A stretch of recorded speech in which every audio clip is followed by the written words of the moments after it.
And now from Wall Street to State Street, the final word on today's numbers and all the day's business news. This is Business Day, brought to you by Comcast Business Class, internet, phone, and TV for business. It's definitely going to take a mix of political skills, really good connections, and some decent technical chops. President Obama on the hunt for yet another czar, this time a cyber czar to protect the nation from computer hackers.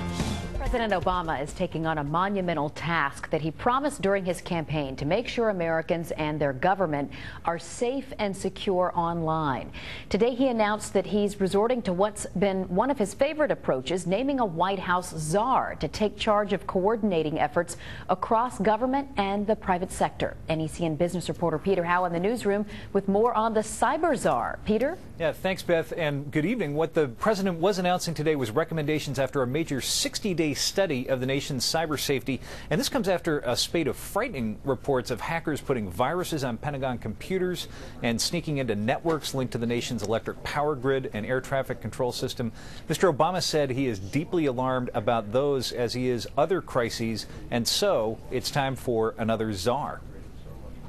Spyware and malware and spoofing and phishing and botnets. America's first BlackBerry-toting president has just finished a review of the nation's cybersecurity, and he didn't like what he found. This cyber threat is one of the most serious economic and national security challenges we face as a nation.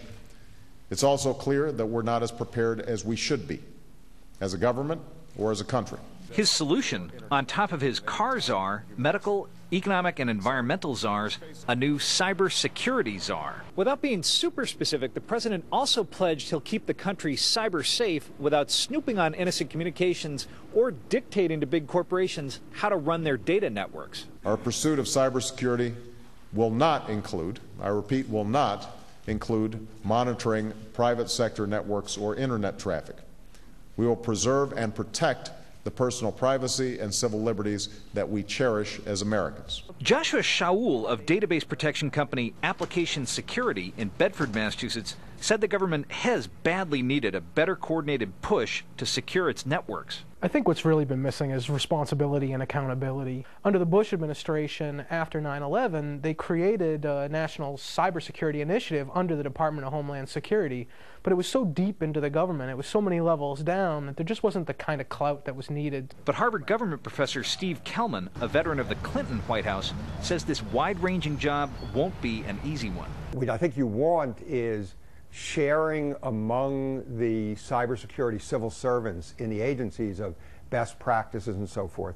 You want to inspire them to work hard and to really make this a good job. I guess I'd rank technical knowledge and people skills actually as the two highest thing, with Washington experience very helpful.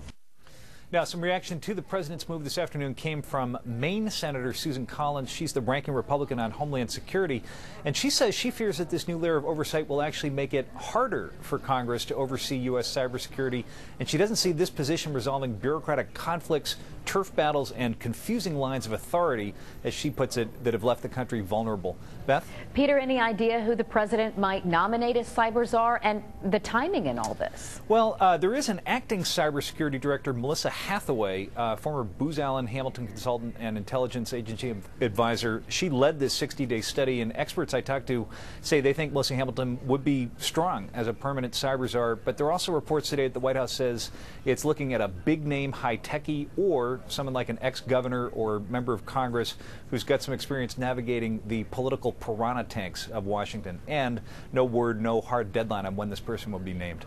Peter Howe in the newsroom. Thanks.